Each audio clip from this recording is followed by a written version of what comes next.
স্বার্থপর এই দুনিয়া কেউ কাউরে মনে রাখেন, কেউ কাউরে মনে রাখেন,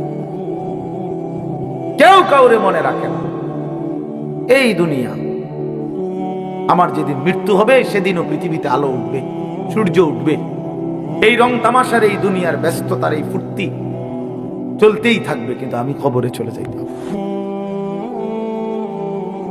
এজন্য আমাদের প্রত্যেকেই এটা ইনসাফের সাথে ভাবা উচিত।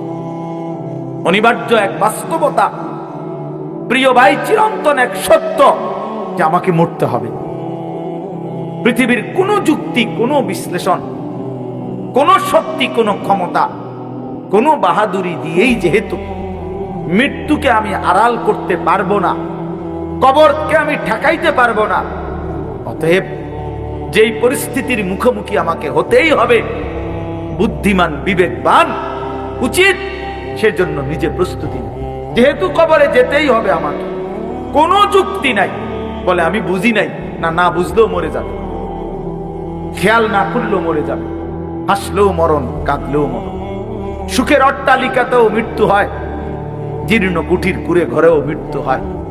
জীবনে যে কোনোদিন সুখ দেখে নাই সেও মরে যাবে, জীবনে যে কোনোদিন দুঃখ দেখে নাই সেও মরে যাবে। তাহলে ভাইয়া বাপ, যে মৃত্যু আমাকে বরণ করতেই হবে, যেই কবরে আমাকে যেতেই হবে, কোনো ফাঁক ফুক নাই, কোনো সাইড নাই, তাহলে তার জন্য প্রস্তুতি নেওয়া, তার জন্য বাবা যে সেখানে আমার কি হবে, সেখানে আমাকে কি করতে হবে, খোদার কসম এতটুকু বিবেক বুদ্ধি খাটানো এটা একটা সুস্থ মানুষের দাবি, সুস্থতার দাবি, এটা ইনসাফের দাবি, বিবেকের দাবি। এতটুকু বিবেক যদি কাজ না করে, ধরে নিতে হবে তার আকলই নাই, দিমাগই নাই, দিমাগই নাই। এজন্য কুরআনুল কারীমে আল্লাহ তাআলা বলেছে, নাফরমানের দিল আছে কিন্তু কিছুই বোঝে না, নাফরমানের কান আছে শুনে না, চোখ আছে দেখে না। এজন্য আল্লাহ তাআলা বলেছেন, উলাইকা কাল আনআম, নাফরমান এক ধরনের জানোয়ার। প্রত্যেক পাপী হলো এক ধরনের জানোয়ার, নাফরমান জানোয়ার। আনআম চতুষ্পদ জন্তু, কারণ যার বিবেক কোনো কাজ করে না, বানানেওয়ালাকে চিনে না, সে চিনল কি? সৃষ্টিকর্তাকেই যে বোঝে না, খোদার কসম সে কিছুই বোঝে না, কিছুই বোঝে না। যার আল্লাহ নাই তার কিছুই নাই। আল্লাহকে হারিয়ে সব পেলেও কিছু পায় হয়, আল্লাহকে পেয়ে সব হারালেও কিছুই হারায় না। জুতু মেরা তু সব মেরা। আমি এই জন্য অনুরোধ করছি, আলহামদুলিল্লাহ যথেষ্ট বয়ান হয়েছে। আমরা রাত গভীরে ইনসাফের সাথে এই যে কয়জন আমরা বসছি, প্রত্যেকের কাছে আমার কথা এটা আমরা ভাবা উচিত। ইস্তাফতি কালবাক, নবী সাল্লাল্লাহু আলাইহি ওয়াসাল্লাম বলছেন, তোমার দিলকে প্রশ্ন করো, তোমার বিবেককে জিজ্ঞেস করো। এমনটাই হওয়া উচিত মুসলমান। তোমার বিবেক কি বলে? একটা ছেলে বেনামাজি, তুমি আইসা দাঁড়াইয়া বলো, ভাইয়া একটা মিনিট তুমি মাইক ধরে বলো, মুসলমান এমনই হওয়া উচিত। তুমি দোস্ত তোমার ধর্মের ব্যাপারে একটা লাইন বলো, তুমি বলো তোমার ধর্মের ব্যাপারে তুমি এক লাইন বলো। তোমার রাসূলকে এভাবে প্রত্যাখ্যান করা উচিত। কোনদিন তোমার চুল নবী সাহাবী আউলিয়াদের মতো হবে না, কোনদিন তোমার জামা পোশাক নবী সাহাবী আউলিয়াদের মতো হবে না, কোনদিন তোমার চলাফেরা সাজগোজ নবী সাহাবী আউলিয়াদের মতো হবে না কোনদিন। তাহলে কি যোগ্যতায়, কি কারণে আমরা মুসলমান? যাদের কপালে সেজদা নাই, তুমি কিভাবে মুসলমান? যার লেবাসে পোশাকে ইসলামের কোনো চিহ্ন নাই, তুমি কোন যুক্তিতে মুসলমান ভাইয়া? কোন যুক্তিতে মুসলমান? আল্লাহ নবী সাল্লাল্লাহু আলাইহি ওয়াসাল্লাম বলছেন, ফারকু মা বাইনানা ওয়া বাইনাল কুফরি আস-সালাহ। আমাদের মাঝে আর কাফেরের মাঝে পার্থক্য নামাজ। নামাজ মুমিন আর কাফেরের পার্থক্য করে। এটা কি মুসলমান না বেঈমান? এটার প্রমাণের চিহ্ন খোদার কসম ভোটার আইডি কার্ড না, জন্ম নিবন্ধন সনদ নয়, সেজদা। সেজদা এই কপাল দুনিয়ার কোনো কাজে ব্যবহার হয় না, পৃথিবীর কোনো উপার্জনের জন্য কপাল লাগে না। চাকরি, ব্যবসা, ক্ষেত খামার, অটো, সিএনজি ফসল দেশ বিদেশ, ভাইয়া ইনসাফের সাথে ভাইবা দেখো, বাবারাও ভেবে দেখেন, এই কপাল কোনো উপার্জনের কাজে ব্যবহার হয় না। উপার্জনের কাজে হাত ব্যবহার হয়, পাও ব্যবহার হয়, মেধা ব্যবহার হয়, যোগ্যতা ব্যবহার হয়। কপাল কোনো কামাই রোজগারের জন্য ব্যবহার হয় না। কপাল রব্বে করিম বানাইছেন শুধু সেজদার জন্য, শুধু সেজদার জন্য, শুধু সেজদার জন্য, শুধু সেজদার জন্য। এই জন্য যে কপালে সেজদা নাই ওইটা মানুষের বাচ্চা না, যে কপালে সেজদা নাই ওইটা মুসলমানের বাচ্চা না, ওইটা মানুষের বাচ্চা না। যে জিন্দিগি সেজদাবিহীন জিন্দিগি ওইটা জন্তু জানোয়ারের জিন্দিগি। কোরআন শরীফে আছে, কোরআন শরীফ স্পষ্ট আছে, সূরা আরাফের মধ্যে আছে। আল্লাহ বলছেন ওয়াত্তাবা হাওয়াহু ফামাসালুহু কামাসালিল কালব। প্রিয় বন্ধু শোনো মিয়া, আল্লাহ বলছে মনের ইচ্ছা মতো যে চলে, মনের চাহিদার যে অনুসরণ করে। কেন নামাজ পড়ো না? তোমার মন চাইছে দেখা পড়ো না। কেন সারা রাত নারী দেখলা, ছবি দেখলা সারাদিন? তোমার মন চাইছে দেখে। কেন তুমি পেশাব পায়খানার পরে ঢিলা কুলুক টয়লেট পেপার পাক পবিত্র ঠিক মতো হও না? কেন? তোমার মন চাইছে দেখে। কেন তোমার জবানে একবারও তোমার মালিকের নাম উচ্চারণ হয় না? তোমার মন চাইছে এই জন্য। তুমি যা ইচ্ছা তাই করতেছ, কেউ তোমারে বাধা দিচ্ছে না। আল্লাহর কসম, আল্লাহ কোরআনে বলছে এই যে মনের ইচ্ছা মতো যে চলে, ওয়াত্তাবা হাওয়াহু, যে তার মনের চাহিদার অনুসরণ করে, ফামাসালুহু কামাসালিল কালব। আল্লাহ বলে তার উদাহরণ হলো, তার দৃষ্টান্ত হলো কুত্তার মতো, কুত্তার মতো, কুত্তার মতো, কুত্তার মতো, কুত্তার মতো। এটা ওই জিন্দিগি কুত্তার জিন্দিগি, ওই জিন্দিগি কুত্তার জিন্দিগি, যে জিন্দিগিতে তার মালিকের গোলামি নাই। জন্য মনে রাখো, যাদের কপালে ছেলেরা সেজদা নাই, তোর জিন্দিগি কুত্তার জিন্দিগি, মনে রাখিস। আমার নাম মনে রাখ, আমি বলছি আমার নাম আনিসুর রহমান, আমার নাম মনে রাখ। ওই জীবন কুত্তার জীবন, যে জীবনে সেজদা নাই। ওই জিন্দিগি জানোয়ারের জীবন, যে জীবনে মালিকের গোলামি নাই, আল্লাহর নাফরমানি চেয়েছে। কেন সেজদা দিবা না? তুমি মানুষ না? তুমি জানোয়ার? তুমি কুকুর? তুমি বিড়াল? তুমি শুকুর? তুমি সেজদা দিবা না কেন? তুমি এক পবিত্র মায়ের ঘরে জন্ম নিছ, তুমি এক ইমানদারের সন্তান, তুমি কেন সেজদা দিবা? বলুন বাপ, আপনারা যারা বাবা আছেন, আপনাদের কাছে আপনারা বুঝাপড়া করেন। মুসলমান যদি হয়ে থাকেন, বুঝাপড়া করেন নিজের ছেলের ব্যাপারে। আরে ছেলের বিদেশ পরে বেটা, ছেলের দুনিয়া পরে, ছেলের ঘর বাড়ি বিল্ডিং সোফা ফার্নিচার পরে। মিয়া আগে ছেলের সাথে বোঝাপড়া করেন। তুই যদি মুসলমানের বাচ্চা হয়ে থাকস, কেন ফজরের নামাজ পড়বি না? আমি যদি তোর বাপ হয়ে থাকি, তুই যদি আমার সন্তান হও, তাহলে ইমানদারের সন্তান কেমনে বেনামাজি হয়? ইমানদারের মেয়ে কেমনে বেপর্দা হয়? ইমানদারের স্ত্রী কেমনে বেপর্দা হয়? ইমানদারের সন্তান কেন 24 ঘন্টা আল্লাহর নাফরমানি করবে? আপনি তারে আল্লাহ চিনাইতে পারলেন না, জীবনে কি চিনাইলেন? আপনি তাকে বানানে ওয়ালা চিনাইতে পারলেন না। আহা বন্ধু, করলেনটা কি? আহারে বাপ, কি করলেন আপনি? কার জন্য সোফা বানাইলেন? কার জন্য খাট বানাইলেন? আপনার বানানো খাটে আপনার অসভ্য সন্তান সারা রাত উলঙ্গ ছবি দেখে।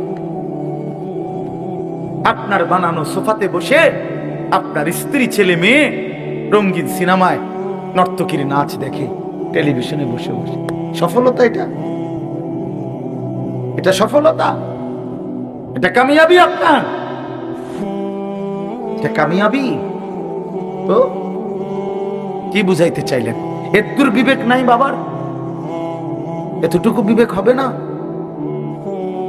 কোরআন শরীফে আছে সূরা হুদের মধ্যে, নূহ আলাইহিস সালাম ওনার বেঈমান সন্তানের জন্য যখন ডুবে যাচ্ছিল, দোয়া করছিল,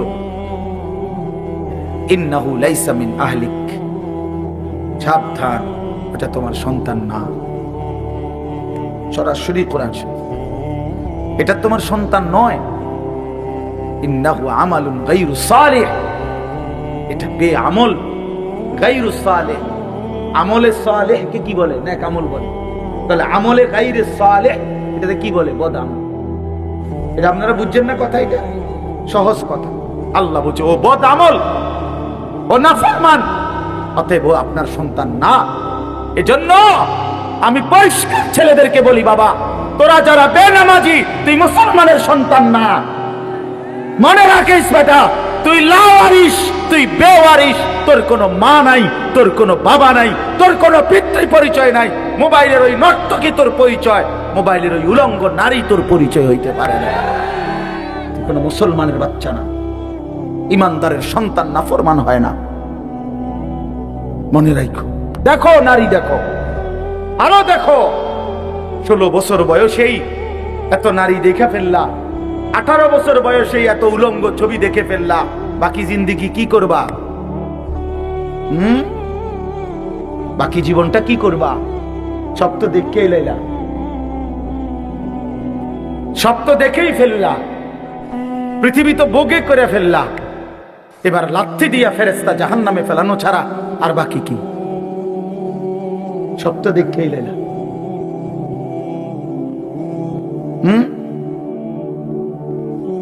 হালাল স্ত্রীর ভালোবাসা তো আর মিলবে না, পবিত্র স্ত্রী তো আর মিলবে না। আল্লাহ কোরআনে ওয়াদা দিছে, যেই পুরুষ খবিস, অসৎ চরিত্রের, আল্লাহর ওয়াদা তার স্ত্রীও মিলবে খবিস। কি আয়াত? আল খাবিসাতু লিল খাবিসিন ওয়াল খাবিসুনা লিল খাবিসাত। সরাসরি কোরআন শরীফের আয়াত। বন্ধু মনে রাখো, আমি ডেইলি বলি, রাস্তার বেডি আর মোবাইলের বেডি আর বাস্তবতার বিবি এক কথা না।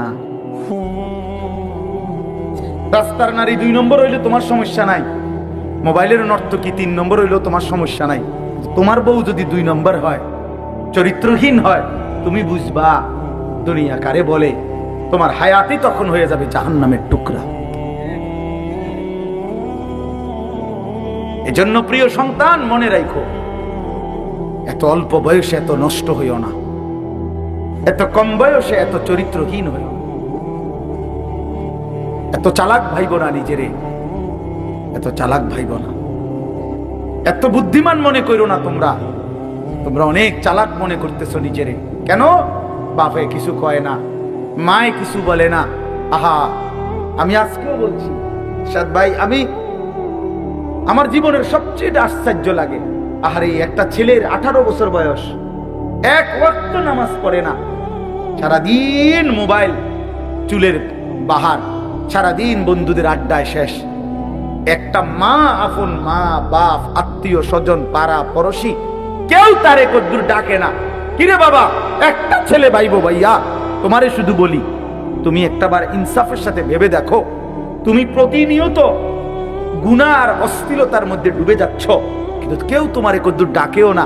কিরে বাবা, তুই এরম করস কা? আরে তোর কি আল্লাহ নাই, আখেরাত নাই?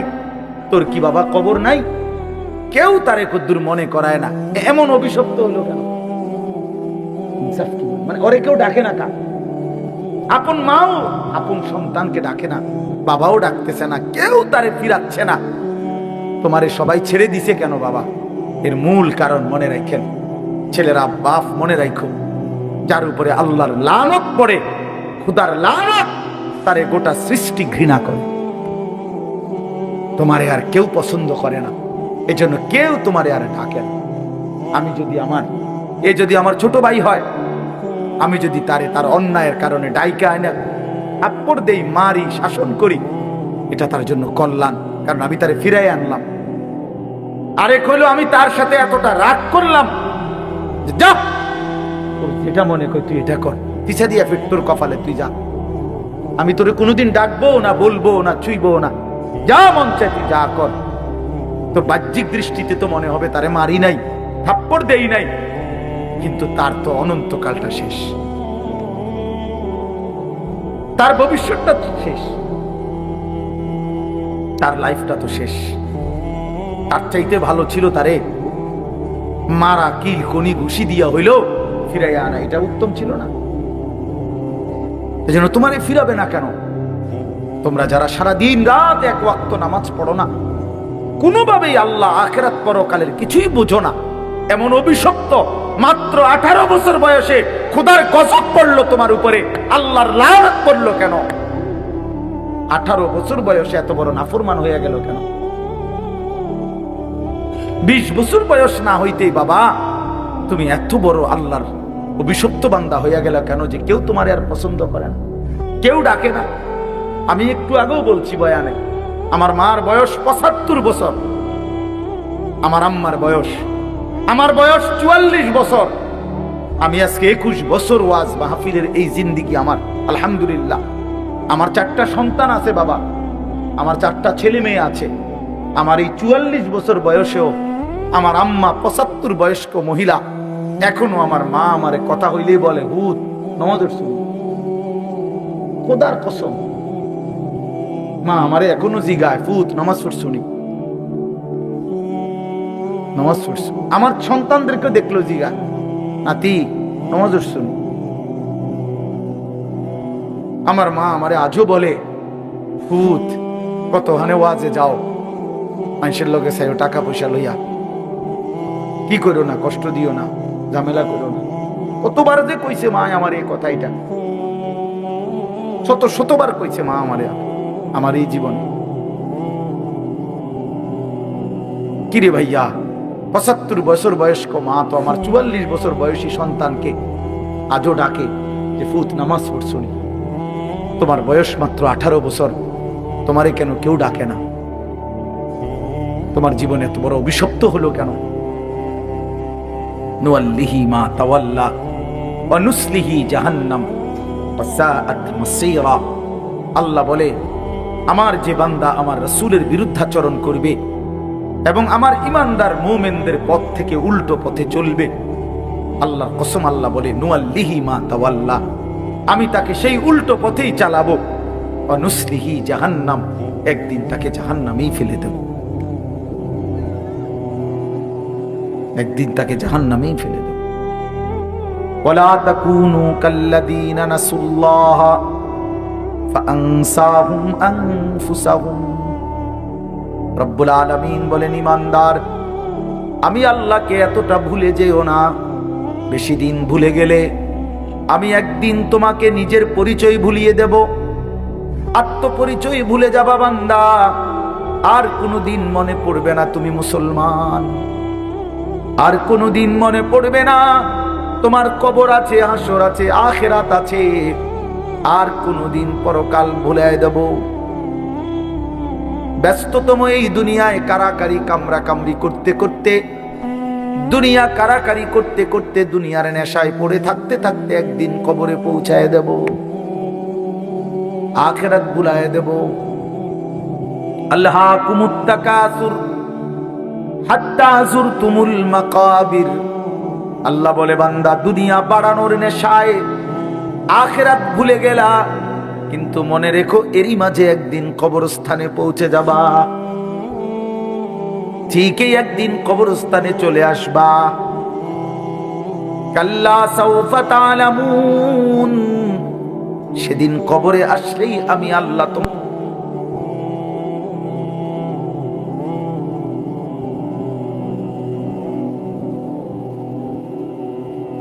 ধমকের বাক্সাত তো ফিরাইতে চাই, তোমার বিবেক জাগাইতে চাই, ইমানদারের বিবেক জাগাইতে চাই। এই জন্য এতগুলো শক্ত কথা বললাম। অর্থ হইল দিলটা জাগুক, ইনসাফ আসুক, বিবেক আসুক, জাগুক। তো যদি আমরা বুঝি আমরা মুসলমান, আমরা মুমিন, তাইলে বাপ আমাদের জিন্দেগি আখিরাত, আমাদের জীবন দুনিয়া না। দুনিয়া আমাদেরকে অল্প সময়ের জন্য দেওয়া হয়েছে, মূলতই আমাদের যাবতীয় হাসি কান্না আনন্দ বেদনা, আমাদের জিন্দেগির যাবতীয় প্রস্তুতি খোদার কসম আখিরাতের জন্য, আখিরাতের জন্য। আমাদের সত্যিকার অর্থে আমরা একটা মিনিট আমার শায়েখ আরিফ বিল্লাহ হাকিমুন নফস আল্লামা মুফতি মুশতাকুন নবী কাসিমি হুজুর আমার মাদ্রাসায় কয়দিন আগে বয়ান করছিলেন। 8ই ফেব্রুয়ারি আমি আমার মাদ্রাসায় কিশোর যুবক ছেলেদের জন্য আলাদা ইসলাহি মজলিসের আয়োজন করছিলাম বয়ানের, 16 বছর থেকে 30 বছর বয়সী, শুধু এই বয়সী ছেলেদের জন্য প্রায় 600 ছেলে উপস্থিত হয়েছিল। তখন হযরত বলছিলেন ওইখানে বয়ানে যে ভাইয়া আমাদের জিন্দেগি দুইটা, আমাদেরকে আমাদের আল্লাহ দুনিয়া ছাড়তে বলে নাই, আখিরাত ভুলতে বলে নাই, দুনিয়া বাদ দিতে বলে নাই। আল্লাহ ওয়ালা তানসা নাসিবাকা মিনাদ দুনিয়া, আল্লাহ বলছে বান্দা দুনিয়া ভুলে যেও না। আমি বাজার, ব্যবসা, হাট ঘাট, চাকরি, ক্ষেত খামার, স্ত্রী, সন্তান, ঘর পরিবার, ঘুম, আহার, নিদ্রা, আমি কোনোটাই বাদ দিতে বলি নাই বান্দা, ছাড়তে বলি নাই। আমি আল্লাহ তোমাদের জিন্দেগি বানাইছি দুইটা, একটা হলো দুনিয়া আর একটা হলো আখিরাত। দুনিয়া তুমি কর্ম করবা আর আখিরাতের জন্য আমল করবা। দুনিয়া কর্ম, আখিরাত তোমার ধর্ম। দুনিয়ার জন্য করবা কর্ম, আখিরাতের জন্য করবা ধর্ম। তো ধর্ম এবং কর্ম, কর্ম এবং ধর্ম মিলবে, তোমার গন্তব্য জান্নাতে হবে। তাইলে এখন হুজুর একটা আশ্চর্য সুন্দর কথা কইছে যে আল্লাহ বলছে বান্দা দুনিয়া তোমার কর্ম, আখিরাতের জন্য তোমার ধর্ম। কিন্তু আখিরাত লম্বা সময়, দুনিয়া স্বল্প সময়। নবীজি সাল্লাল্লাহু আলাইহি সাল্লাম বলছেন একটা সাগরের মধ্যে যদি কেউ নিজের আঙ্গুল চুবায়, ভিজায়, তো আঙ্গুলের অগ্রভাগে যেটুকু পানি, এইটুকুই হলো দুনিয়া, আর সাগরের বাকিটা পানি আখিরাত। তাইলে আখিরাত লম্বা না দুনিয়া লম্বা বলেন? কিন্তু মজার বিষয় হলো লম্বা হলো আখিরাত, স্বল্প হলো দুনিয়া। কিন্তু আল্লাহ তাআলা আমার হায়াত, আমার সময় স্বল্প দুনিয়ার জন্যই দিয়েছেন বেশি, আর অনন্তকালের আখিরাতের জন্য আমল চাইছেন অল্প অল্প। সকাল 6টা বাজে 4 রাকাত ফজরের নামাজ, তাহলে 10 মিনিটের বিষয়। আবার দুপুর 1:30টা বাজে 10 রাকাত জোহরের নামাজ, 20 মিনিটের সময়। তাইলে ধরে নিলাম সকাল 6টার পরে 7টা, 8টা, 9টা, 10টা, 11টা, 12টা, 1টা, প্রায় 7.5 ঘন্টা পরে আবার 20 মিনিট। তাহলে সকালের 10 মিনিট আর দুপুরের 20 মিনিট, এই হলো 30 মিনিট মনে করেন আখিরাতের জন্য, আর 7.5 ঘন্টা আমার দুনিয়ার কর্মের জন্য। তাহলে স্বল্প সময়ের দুনিয়ার জন্য আমারে সুযোগ দিলেন বেশি, অনন্তকালের আখিরাতের জন্য আমলের জন্য চাইলেন আমার কাছে অল্প সময়। এটাও আল্লাহর জন্য আমরা দেব না? এটা ইনসাফ হইল? এটা বিবেকের দাবি হইল ভাইয়া? অতএব আমি অনুরোধ করছি, মেহেরবানি করে আমরা ভাবতে শিখি। আর এই বাচ্চা লাগাই দিলেন কেন আপনারা, আবার নামাই দিলেন কেন?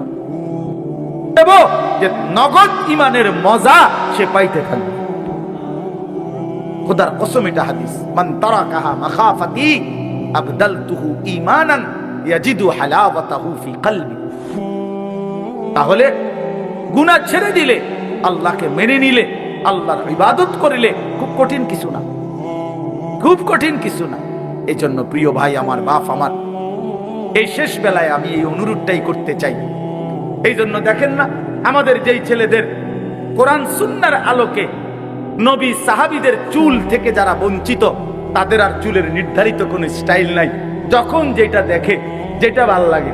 দেখেন যারা নবী এবং সাহাবী আউলিয়াদের পরনের পোশাক থেকে বঞ্চিত, তাদের আর নির্ধারিত কোনো প্যান্ট আর শার্টের মডেল নাই, যখন যেটা ভালো লাগে ওইটাই কিনবে, যখন যেটা চলাফেরা ভালো লাগে সেটাই ভালো লাগে। তার মানে আল্লাহ থেকে বঞ্চিত, রাসূল থেকে বঞ্চিত, তো সে সত্য, সঠিক, ইনসাফ, ন্যায় পরায়ণতা থেকে বঞ্চিত বঞ্চিত। সর্বশেষ কথা হলো আল্লাহ বলেন ফামান শাহিদা মিনকুমুশ শাহরা ফালিয়াসুম। অতএব আমার বান্দা, তোমাদের যারাই রমজান মাসে আসবা, পৌঁছবা, তোমরা রোজা রাখো, আমার হুকুম মাইনো। আল্লাহ বলেন, আল্লাহ যেন মহব্বত করে বলছে বান্দা রোজা রাখো বান্দা, আমি তোমারে মুত্তাকি বানাবো, আমি তোমারে জান্নাতি বানাবো, আমি তোমারে জান্নাতি বানাবো। এই জন্য দোস্ত, এই শেষ বেলায় আমার এই শেষ কথা এটাই, আমাদের সামনে মাহে রমজান। তোমরা যারা কিশোর নওজোয়ান আছো বাপ, তোমাদের কাছে অনুরোধ, রমজানকে মনে করে সামনে রেখে তোমরা তোমাদের জিন্দেগি বদলাও। এই জীবন এভাবে চললে হবে না ভাইয়া, তুমি সুখ পাইবা না। কোনো বেঈমান দুনিয়াতে ইজ্জত পায় না, আখিরাতে তো কিছুই নেই। কোনো সুদখোরকে কেউ সম্মান করে না, কোনো চরিত্রহীন লম্পটকে কেউ সম্মান করে না ভাইয়া, কেউ রে না। মানুষ মন্দকে মন্দই বলে, মানুষ উত্তমকে উত্তমই বলে।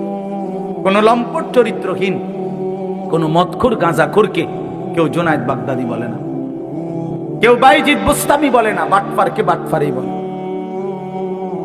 নেককারকে নেককারই বলে। মানুষ মানুষ আলোকে আলো বলে, অন্ধকারকে অন্ধকার। এখন যে কোনো মানুষকে জিজ্ঞাসা করলে সে বলবে অন্ধকার। দিনের আলোকে দিনের আলোই বলে, এজন্য সাদাকে মানুষ সাদাই বলে, কালোকে মানুষ কালোই বলে। তার মানে আমরা আরবিতে পড়ছি অফিকা উয়ুবুন ওয়ালিন্নাসি আয়ুনুন, তোমারও দোষ আছে, মানুষেরও চোখ আছে। আরবি প্রবাদ। তার মানে তুমি বাইবো না, তুমি বুদ্ধিমান, বাকিরা বোকা না।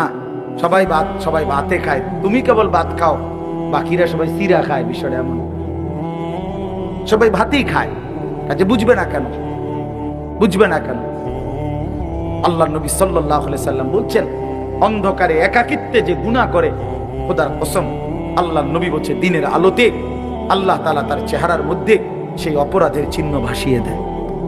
এজন্য মানুষ দেখলেই কয় নাফরমানি তো করছে, গাঁজা তো খাইছে, নেশা তো করছে গোপন কোনো জায়গায়, কিন্তু বাইরে হইলে মানুষ চেহারার দিকে তাকাইলেই বলে, দেখতেই বোঝা যায় ফুটটা খোর,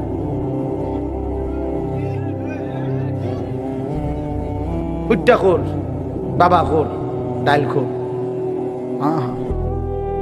বুঝেন নাই? চেহারা দেখলেই বুঝা যায়। আমি তো এই জন্য অনেক সময় বলি যে অনেক ছেলে আছো তোমরা, তোমাকে সমবয়সী বন্ধু, তোমার চুল এবং তোমার স্টাইল দেখে কয় দোস্ত তোরে সেরকম লাগে। আমি বলি যে তুমি একটাবার জিঙ্গাইলা না দোস্ত, সেরকম তো লাগে বুঝলাম, সেটা কেডা? সে কে? যার মতো লাগে সে কে? তুমি তো আমার একটা কারো না কারো মতোই কইতে চাইছো যে সেরকম লাগে, তো সেরকমটা কে? সে কে? তাইলে দেখবা সে কইব দোস্ত তোমারে ফুটটা খোর বাবা খোরের মতো লাগে, তোমারে ডাল খোর নেশাখোরের মতো লাগে, ইয়াবা খোর লম্পটের মতো লাগে বেটা। এই জন্য দুশ্চরিত্রকে কেউ ইজ্জত করে না, বেহায়া নারীকে কেউ সম্মান করে না। কোন বেপর্দা নারীকে দেখে রাস্তার কোন লম্পট, কোন বখাটে দুশ্চরিত্র মানুষ যারা নারীকে দেখে, বেহায়া বেপর্দা নারীকে, তাকে নিয়ে কেউ রাবেয়া বসরির কল্পনা করে না। রাবেয়া বসরির কল্পনা, তাকে নিয়ে অসভ্য কল্পনাই করে, উলঙ্গ কল্পনাই করে। এই জন্য ভাইয়া নিজের কদর কর, এটা উপলব্ধির বিষয়, এটা উপলব্ধির বিষয়। আল্লাহ আমাদেরকে বুঝ দান করেন। আল্লাহ তাআলা আজকের এই মাহফিল ভরপুর কবুল করে নেন। যাদের ভালোবাসায়, যাদের আয়োজনে, যাদের আন্তরিক প্রচেষ্টায় মাহফিল হয়েছে, আল্লাহ তাআলা সকলকে উত্তম বিনিময় দান করেন। আগামী দিনেও আল্লাহ তাআলা এই মাহফিলকে কায়েম দায়েম করে দেন। আমরা সবাই রমজানকে কদর করব তো ইনশাআল্লাহ? বলেন ইনশাআল্লাহ। ও জানা ওই সাদা গেঞ্জি ছেলে একটা মিনিটের জন্য মোবাইলটার থেকে চোখ সরাইছে। মানুষরে বললাম না, জানোয়াররে বললাম, কিছুই বুঝলাম। এক মিনিট এখন ভাল লাগছে নি ভাই, আমি তো শরম পাইলেন সবাই। এক মিনিট চোখটা ফিরাইছেন, এইটার দিকে তাকাইয়াই রইছে, মানে পুরাটা নজর এটার দিকে। কারে বলি, কেন বললাম? আমি ছাড়তে রাজি না, আমি দরকার আর কোনোদিন আসবো না, কোনো অসুবিধা নাই, কিন্তু আমি ছাড়তে রাজি না। আমি জিন্দিগির কঠিন সিদ্ধান্ত নিয়েই বয়ান করি, আমার নওজোয়ান বদলাইতে হবে। আমার সিদ্ধান্ত এটা, আমার নওজোয়ান বদলাইতেই হবে। কেন এতগুলো আবেদন, এতক্ষণ ধরে অনুরোধ, কোনো কানে লাগলো না? কোনো কানে লাগলো না? এটা কেমন কথা বলেন? এটা কেমন ধরনের অসভ্যতা? এতক্ষণ পর্যন্ত বললাম, এতবার বললাম না, কোনোভাবেই। আমি বললাম না, অনেকের সিদ্ধান্ত এটা যে হুজুর আমি জীবনে কারো কথা শুনি নাই, আমি শুনবো না। আল্লাহ আপনাকেও মাফ করে দেন। হ্যাঁ ভাইয়া, আমি আমার কথা স্পষ্ট, এটা তোমরা ফিরবা না কেন ভাই? আগামী দিনের ইসলামের জন্য লড়বে কে? আরে দুইটা স্লোগান দেওয়া দোস্ত আর বাস্তবতার ময়দান এক কথা না। 7ই অক্টোবর থেকে 2023 সাল 7ই অক্টোবরে হামাস, ফিলিস্তিনি গাজার মুজাহিদরা ইসরায়েলের ইহুদি কুত্তাদের সাথে যুদ্ধ করছে, আজকের এই দিন পর্যন্ত যুদ্ধ করছে। সব হারায় ফেলছে এক একজন, মা বাবা, পরিবার, স্ত্রী, সন্তান, বসত ভিটা, মাটি সব হারায়া এখনো ইসরায়েলের কুত্তাদের কাছে হার মানে নাই, মাথা নোয়ায় নাই। এই হিম্মত, এই বাহাদুর আর দুইটা স্লোগান, এক কথা না, এক কথা না। আফগানের মুজাহিদরা একবার গোটা রাশিয়া না, সোভিয়েত ইউনিয়নের বিরুদ্ধে যুদ্ধ করছে এক টানা। সোভিয়েত ইউনিয়ন তখন রাশিয়া সহ আশপাশের অসংখ্য দেশ নিয়ে একসাথে ছিল, জোট সোভিয়েত ইউনিয়ন। ওদের সাথে একবার যুদ্ধ করে রাশিয়াকে, সোভিয়েত ইউনিয়নকে তছনছ করে ভাঙ্গা খান খান করে দিছে। রাশিয়া পরাজিত হয়েছে, সুপার পাওয়ার ছিল। এরপরে আবার আফগানের মুজাহিদরা আবার এই আমেরিকা সহ এই ইউরোপের সাথে যুদ্ধ করে আবারও এই তালেবান যুদ্ধ করে বিজয় লাভ করছে। অতএব লাগাতার যুদ্ধ করছে, লাগাতার কত শহীদ, কত রক্ত, কত খুন ঝরেছে, কিন্তু তারা ময়দান ছাড়ে নাই। শেষ পর্যন্ত বিজয়ের পতাকা আফগানের মুসলমানরা, মুজাহিদরাই উড়াইছে। জন্য দোস্ত, আমার কথা রাগ হইও না, তুমি বুঝতে শিখো। দুইটা স্লোগান আমিও দেওয়াইতে পারি, আমিও বলতে পারি এখন স্লোগান দাও, স্লোগান আমি উঠাইতে পারি, কিন্তু দুইটা স্লোগান আর বাস্তবতার ময়দান এক কথা না, এক কথা না। তোমার কপালে সেজদা নাই, তোমার জিন্দিগিতে নামাজ নাই, তোমার চরিত্রের কোনো পবিত্রতা নাই, তুমি ইমানদারের সৈনিক হিসাবে টিকতা না, তুমি পারতা না, তুমি মাহাদির পক্ষে লড়তে পারতা না, তুমি ময়দানে যুদ্ধে টিকে থাকতে পারো, টিকে থাকতে পারো। এজন্য সেজদা লাগবে। হ্যাঁ, টিকে থাকতে হবে ভাইয়া। আমি অনুরোধ করছি, নওজোয়ান ইচ্ছা করলে পারে, নওজোয়ান ইচ্ছা করলে সম্ভব।